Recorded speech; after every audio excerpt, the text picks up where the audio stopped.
మరి యాదవుల గడ్డలో మరి ఎన్నడూ లేని విధంగా మా పార్టీ జిల్లా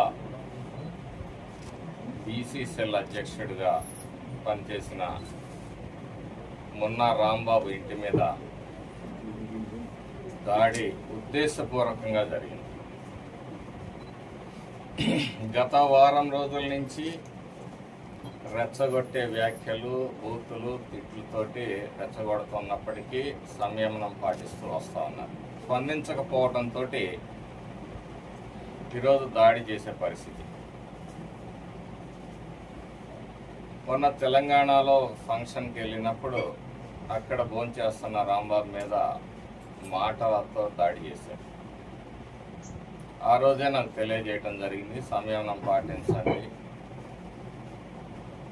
గొడవలు వద్దని చెప్పడం జరిగింది. అయినప్పటికీ ఆగలేదు. గతంలో మనం చూసాం ముస్లిం వార్డులో ఏ విధంగా తగాదాలు పెట్టి గొడవలు సృష్టించారు. వచ్చిన జెండా ఇష్యాలను పెట్టి అడ్డం పెట్టి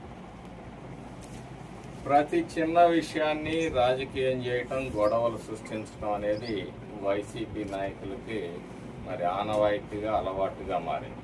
ఒకవైపు చంద్రబాబు నాయుడు గారు ప్రశాంతంగా ఉండాలి, పల్లెలన్నీ అభివృద్ధి సంక్షేమాన్ని అందించాలి, ప్రజలకు మెరుగైన పరిపాలనా వ్యవస్థను అందించాలి, ఈ రాష్ట్రానికి పెట్టుబడులు తీసుకొని రావాలి, ఈ రాష్ట్రంలో యువతకు ఉద్యోగ ఉపాధి అవకాశాలు కల్పించాలి, ఈ ప్రాంతంలో ముఖ్యంగా మాచర్ల నియోజకవర్గం మరి తాగునీరుకి, సాగునీరుకి దూరంగా నాగార్జున సాగర్ ప్రాజెక్ట్ పక్కనే ఉన్న ఇబ్బంది పడుతున్నారని చెప్పేసి 1200 కోట్ల రూపాయలతో జలజీవన్ మిషన్ని మరి అందించటం, అలాగే మాచర్ల పట్టణానికి 150 కోట్ల రూపాయలు అమృత్ స్కీమ్ ద్వారా, యుఐడిఎఫ్ ద్వారా అందించటం, పట్టణాభివృద్ధికి 50 కోట్లు నిధులు కేటాయించటం, అలాగే వరికపూడిసెల ప్రాజెక్టు దశాబ్దాల కళ, పల్నాడు ప్రజల కళలను నెరవేరుద్దాము, ఈ ప్రాంతాన్ని అభివృద్ధి చేద్దామని చెప్పేసి ఒక ఉన్నతమైన ఆలోచన విధానంతో ఈరోజు ఈ రాష్ట్రంలో ఉన్న మంచి ప్రభుత్వం పనిచేస్తూ ఉంటే వైసీపీ నాయకులు రాష్ట్ర వ్యాప్తంగా కులాల మధ్య, మతాల మధ్య, ప్రాంతాల మధ్య చిచ్చు పెట్టి ఈ రాష్ట్రాన్ని రావణ కాష్టం చేయాలి, అబద్ధాలతో, అరాచకాలతోటి, దోపిడీలతోటి, దౌర్జన్యాలతోటి ఈ రాష్ట్ర భవిష్యత్తుని మరి గత 5 సంవత్సరాలుగా వ్యవస్థల్ని అన్నిటినీ విధ్వంసం చేసి ఈరోజు అన్నీ చక్కబడి రాష్ట్రం అభివృద్ధి దిశగా, సంక్షేమం దిశగా ముందుకు వెళ్తూ ఉంటే మొన్న కడపలో చూసాం ముస్లిమ్స్ మధ్య, హిందువుల మధ్య గొడవలు పెట్టే ఒక కార్యక్రమాన్ని. మొన్న ఒక ఫాస్టర్ స్వయంగా దాడి చేయించుకొని దాన్ని మరి మతాల మధ్య చిచ్చు పెట్టే కార్యక్రమానికి శ్రీకారం చుట్టారు. ఈ గొడ్డలి పార్టీ నాయకులకి ఏదో చెప్తారు వేమన గారు, ఎలక తోక తెచ్చి ఏడాది ఉతికినా నలుపు నలుపే గాని తెలుపు కాదని. జరగకూడదు. ఈ రాష్ట్రం సర్వనాశనం కావాలా. జరిగిన నాశనం ఎలాగూ జరిగిపోయింది. ఇప్పటి నుంచైనా ఈ రాష్ట్రాన్ని చక్కదిద్దాలి, ప్రజల జీవన ప్రమాణాలు మెరుగుపరచాలి, మెరుగైన సమాజాన్ని నిర్మించాలి అనే ఒక ఆలోచనతోటి కూటమి ప్రభుత్వం పనిచేస్తూ ఉంటే అబద్ధాలు, అసత్యాలు, అరాచకాలని ప్రోత్సహిస్తూ జగన్మోహన్ రెడ్డి ఈ రాష్ట్రాన్ని అగ్నిగుండం చేయాలని ప్రయత్నం చేస్తా ఉన్నాడు. 2 సంవత్సరాల్లో వాస్తవంగా తెలుగుదేశం కార్యకర్తలు, నాయకులు ఎంతో సంయమనంతో పార్టీ ఆదేశాలని తూచా తప్పకుండా పాటిస్తూ మాచర్ల నియోజకవర్గంలో ప్రశాంతతని కాపాడే విధంగా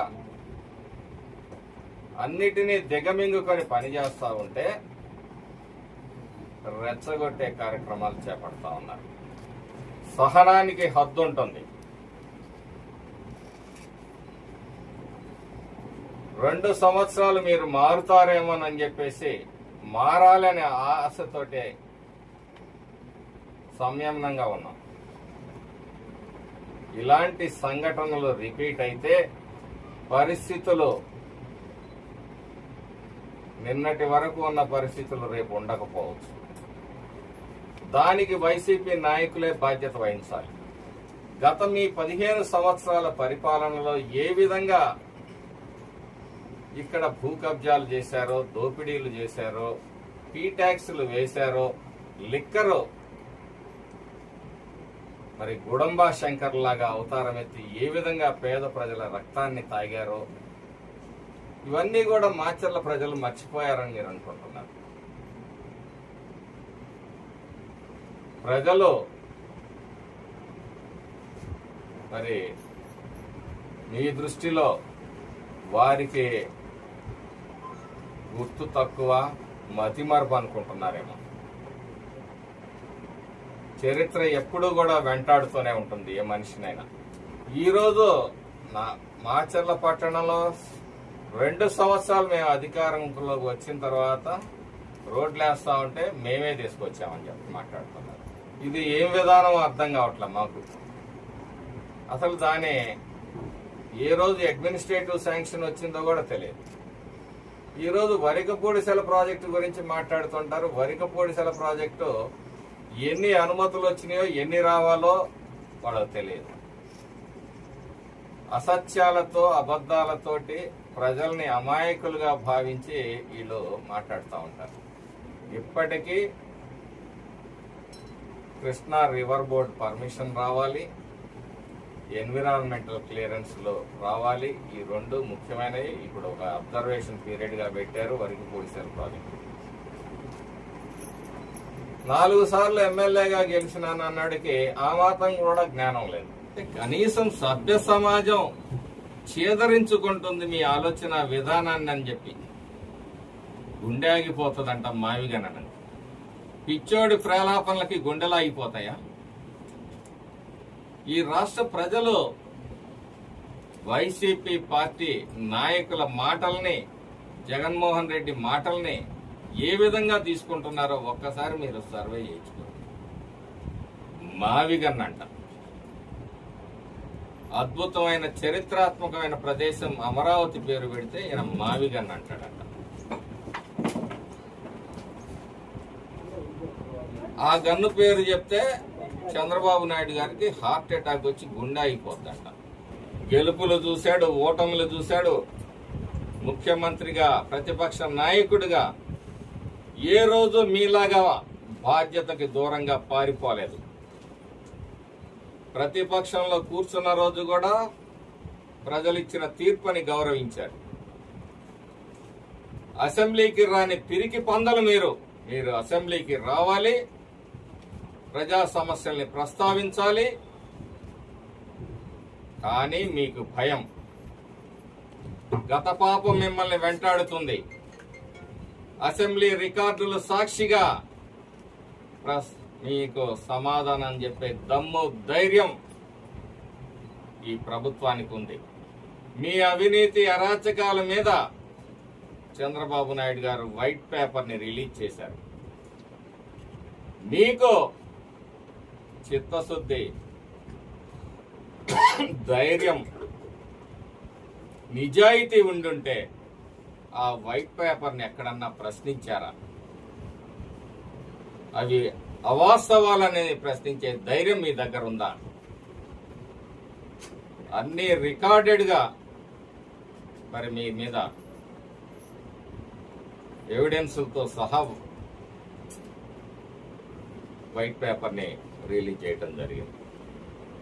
మీ బ్రతుకులేంటో ఆ రోజే శాసనసభ సమావేశాల ముందే ఇచ్చేయటం.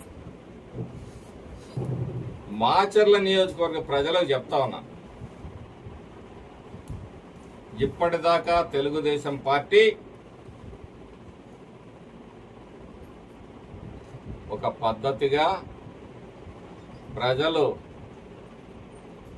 ప్రశాంతమైన వాతావరణంలో ఉండాలని చెప్పేసి మరి ఒక పద్ధతి ప్రకారం నడుస్తుంది. ఆ ఆట తీరుని మార్చాలనే మీరు కోరుకుంటే కార్యకర్తలు నా మాట కూడా వినే పరిస్థితులు చేదాటిపోతా ఉన్నాయి. దోషులు ఎవరైనా, అరాచక శక్తులు ఎంత పెద్దోడైనా ఇవాళ చూస్తా ఉన్నారు. రాష్ట్రంలో ఇసుక దగ్గర నుంచి, లిక్కర్ దగ్గర నుంచి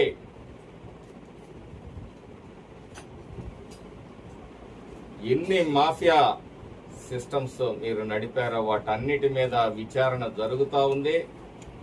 పెద్ద పెద్ద నాయకులు కూడా చెప్పకూడదు తినే పరిస్థితులు ఉన్నాయి. మీ నాయకుడు రెచ్చగొట్టంగానే రెచ్చిపోతే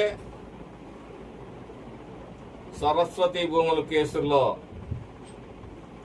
ఒక 150 మంది ఇక్కడి నుంచి రౌడీల్లాగా పోయి అక్కడ అరాచకాలు సృష్టించి 12 సంవత్సరాలుగా కోర్టు చుట్టూ తిరుగుతా ఉన్నారు. పిడికెడు మెతుకులో వాళ్ళకి ఏ రోజు పెట్టించిన పాపాన పోలేదు. చాలా మంది ప్రత్యక్ష సాక్షులు వైసీపీలో ఉన్నోళ్లే జగన్మోహన్ రెడ్డి దగ్గర నుంచి ఒక 5 కోట్ల రూపాయల ఆ కేసు ఖర్చులు అవుతాయని తెచ్చుకున్నాడని చెప్పేసి ఆరోపించారు. ఈ విషయంలో గట్టిగా స్పందించి తగిన చర్యలు తీసుకోవాలి, తీసుకుంటారని ఆశిస్తున్నాను. లేనప్పుడు ఏం చేయాలి అనేది మా కార్యకర్తలే ఆలోచించుకునే పరిస్థితి తీసుకురావద్దు అని చెప్పేసి మరి గౌరవ పోలీస్ శాఖకి విజ్ఞప్తి చేస్తా ఉన్నాను.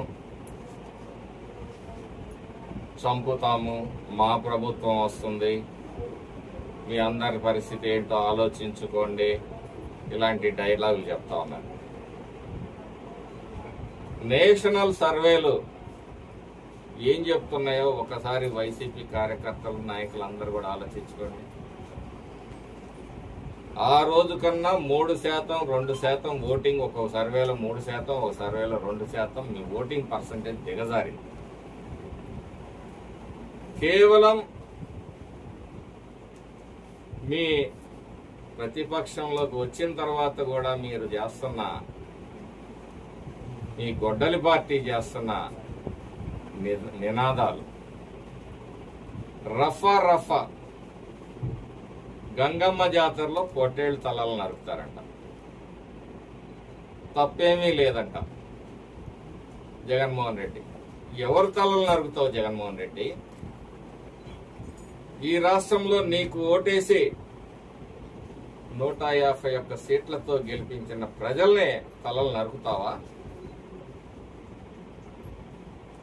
నరికిన తలలు సరిపోలేదా? చేసిన డ్రామాలు సరిపోలేదా? బాబాయిని చంపారు, చెల్లిని ఆస్తిలో భాగం లేకుండా బయటకు నెంటావు. బాబాయి కూతురు న్యాయ పోరాటం కోసం పడరాని కష్టాలు పడతా ఉంది. నా తండ్రిని చంపిన వాడికి కేసులో నిజాలు తేల్చమంటే 5 ఏళ్ల ముఖ్యమంత్రిగా తేల్చలేని అసమర్థుడివి నువ్వు. ఏమి 5 సంవత్సరాల్లో నిజంగా నీకు చిత్తశుద్ధి ఉంటే నీ బాబాయిని చంపిన కేసు నువ్వెందుకు తేల్చలేకపోయావు? ఒకరోజు సిబిఐ ఎంక్వైరీగా అన్నావు, నారాసుర రక్త చరిత్ర అన్నావు. మరి 5 ఏళ్లుగా ముఖ్యమంత్రిగా నువ్వు ఏం పీకావు?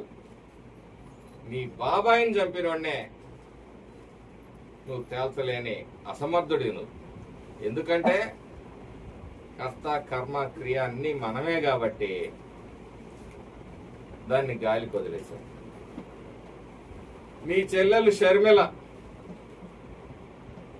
పాపం నువ్వు జైల్లో ఉంటే ఈడీ కేసుల్లో 13 కేసుల్లో బుక్ అయి జైల్లో ఉంటే నువ్వేం స్వాతంత్రం కోసం జైల్లో లేవు. నీ కోసం పాదయాత్ర చేస్తే నీ చెల్లెల మీద నీ సోషల్ మీడియాలో పుట్టుకని ప్రశ్నించే విధంగా మరి ట్రోలింగ్ చేస్తా ఉంటే సమాజంలోనేమో బయటకు వచ్చేమో నా అక్క చెల్లెళ్ళు అంటావు. సొంత అక్క చెల్లెళ్ళకి న్యాయం చేసి ఇంత గెలిచి రచ్చగెలవమని చెప్పి పెద్దలు చెప్పారు. ముందు నీ అక్క చెల్లెళ్ళకి న్యాయం చేయండి జగన్మోహన్ రెడ్డి గారు. నీ బాబాయిని లేపేశావు. ఎలక్షన్ల టైం వస్తే విజయమ్మ గారు పాపం అమెరికా పారిపోయారు. ఈసారి నా వంతేనేమోనని. మరి రేపు ఎలక్షన్లో ఎవరి వంతో, ఈ మధ్యలో ఎవరి వంతో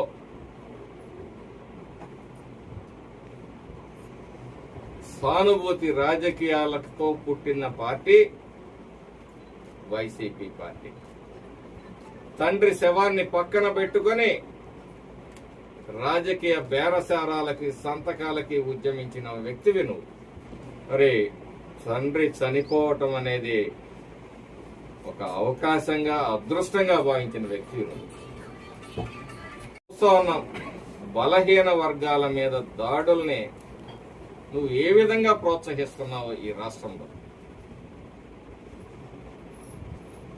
ఒక ఫాస్టర్ తాగి హైదరాబాద్ నుంచి బయలుదేరి ఎక్కడో చచ్చిపోతే ఫాస్టర్ హత్య, తెలుగుదేశం నాయకుడు. అంటే మతాల మధ్య విద్వేషం రగిలించాలి. నిన్న సెల్ఫ్ దాడి చేసుకొని దొరికిపోయాడు. మొన్న కడపలో నీ సినిమా అర్థమైంది ప్రజలకి. నువ్వు నాయకుడిగా ఎలాగో చచ్చిపోయావు, మనిషిగా నన్న బ్రతుకు. ముందు నీ కుటుంబానికన్నా న్యాయం చేయి. రాష్ట్ర ప్రజలు ఎలాగో నిన్ను నమ్మే పరిస్థితుల్లో లేరు. ఈ చెంబల్లోయ ఈ తాలిబాన్ రాజ్యాన్ని ఏర్పాటు చేసిన పిన్నెల్లి అండ్ బ్రదర్స్ ఎన్నికల రోజు ఈ పట్టణంలో ఇక్కడ నుంచి కారంపూడి దాకా, మరి అలాగే కేపీ గూడెం కండ్లకుంటల్లో, రెంటాలలో మరి ఎటువంటి విధ్వంసం ఎన్నికల రోజు, ఎన్నికల ముందు, ఎన్నికల తర్వాత మీ రాక్షస స్వరూపం ఏంటో ఈ నియోజకవర్గ ప్రజలకు చూపించారు. మీ దాహం తేర్ల, మీ రక్తదాహం తేర్ల.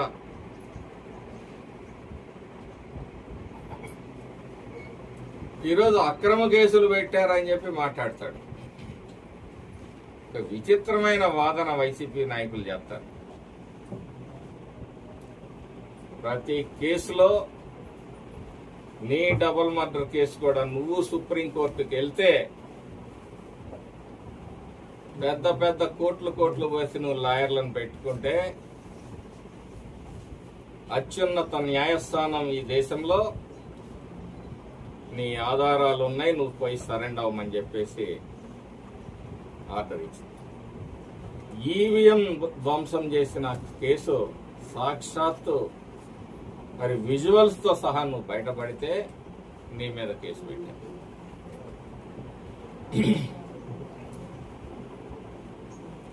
నువ్వు ఈ నియోజకవర్గంలో మళ్ళీ